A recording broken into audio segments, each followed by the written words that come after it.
ચાલો આજે આપણે જેની વુડના એક ખૂબ જ પ્રેરણાદાયક પુસ્તક વાઇલ્ડ કરેજના ઊંડાણમાં ઉતરીએ. આ પુસ્તક આપણને શીખવે છે કે આપણી રોજબરોજની જિંદગીમાં ડરનો સામનો કરીને હિંમત કેવી રીતે કેળવી શકાય. આ પુસ્તકની શરૂઆત જ એક એવા વિચારથી થાય છે જે હિંમત વિશેની આપણી સમજને જ પડકારે છે. જો અહીં વાત ડરને ખતમ કરવાની બિલકુલ નથી. વાત છે ડર હોવા છતાં એની સાથે જ આગળ વધવાની. અને આ એક ખૂબ જ મહત્વનો પોઈન્ટ છે. તો ચલો આ વાઇલ્ડ કરેજ છે શું એને જરા બરાબર સમજીએ. આ શબ્દનો અર્થ શું છે અને બહાદુરી વિશેની જે જૂની ધારણાઓ છે એને આ કઈ રીતે બદલી નાખે છે. અને જુઓ, આની વ્યાખ્યા જ કેટલી રસપ્રદ છે. હિંમતને વાઇલ્ડ કેમ કહી છે? કારણ કે એ ઘણીવાર આપણને અસ્વસ્થ કરી દે છે, આપણને કમ્ફર્ટેબલ નથી લાગતું. એ કોઈ સીધી સાધી વ્યવસ્થિત પ્રક્રિયા નથી. પણ મજાની વાત એ છે કે આ જ અસ્વસ્થતાવાળી શક્તિ આપણને આગળ વધારે છે, આપણામાં ગ્રોથ લાવે છે. સારું, તો કોઈ પણ એક્શન લેતા પહેલા સૌથી પહેલું અને સૌથી જરૂરી કામ એ છે અંદરનું કામ. પુસ્તક એ જ સમજાવે છે કે હિંમતભર્યું કશું કરતા પહેલા આપણો જે ડર અને પડકારોને જોવાનો જે નજરિયો છે ને, બસ એને જ બદલવાની જરૂર છે. અને અહીંયા બે માઇન્ડસેટ વચ્ચેનો તફાવત બહુ સ્પષ્ટ રીતે બતાવ્યો છે. એક છે થ્રેટ માઇન્ડસેટ, એટલે કે પડકારોને જોખમ સમજીને એનાથી બચવું.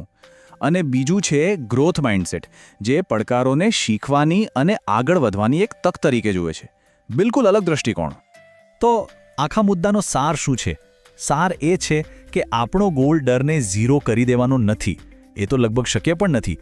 અસલી ગોલ એ છે કે આપણે એ સ્વીકારી લઈએ કે ડર તો રહેવાનો જ છે અને એની હાજરીમાં પણ કામ કઈ રીતે કરવું એ શીખવાનું છે. તો એકવાર આપણું માઇન્ડસેટ બદલાઈ જાય પછી વાત આવે છે એક્શનની.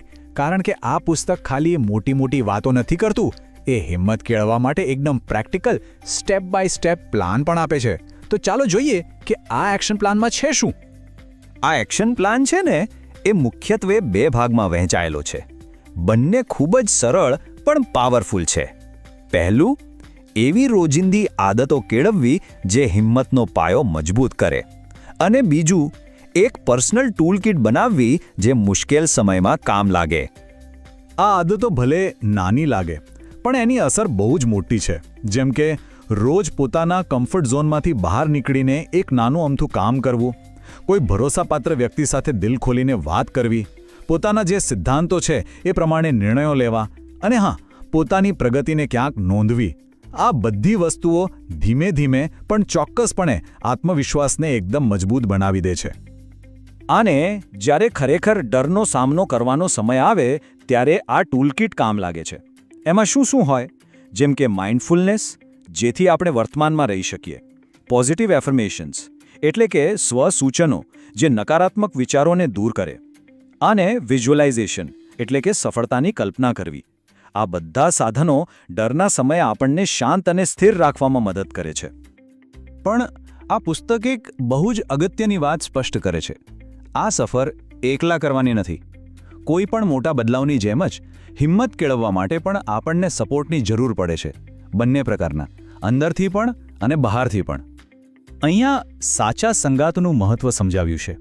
એટલે કે એવા લોકોની આસપાસ રહેવું જે આપણને આગળ વધવા માટે પ્રોત્સાહિત કરે.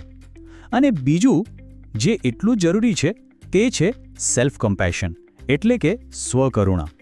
મતલબ કે જ્યારે ભૂલો થાય ત્યારે પોતાની જાત પર ગુસ્સે થવાને બદલે પોતાની જાત પ્રત્યે થોડું દયાળુ બનવું. અને આ એક બહુ જ સરસ વિચાર છે. આપણે સામાન્ય રીતે શું કરીએ છીએ? આપણે પરિણામને જ બધું માની લઈએ છીએ. પણ આ પુસ્તક કહે છે કે પરિણામ ભલે ગમે તે આવે પણ આપણે જે પ્રયત્ન કર્યો છે ને એને સેલિબ્રેટ કરવો જોઈએ. કારણ કે પ્રયત્ન કરવો એ પોતે જ એક જીત છે.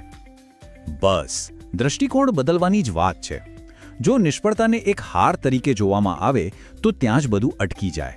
પણ જો એને એક પાઠ, એક શીખવાની તક તરીકે જોવામાં આવે તો ત્યાંથી જ નવી અને વધુ મજબૂત શરૂઆત થાય છે. તો આ બધા પછી આ પુસ્તકનો અંતિમ સંદેશ શું છે? જુઓ, આ ખાલી માહિતી નથી.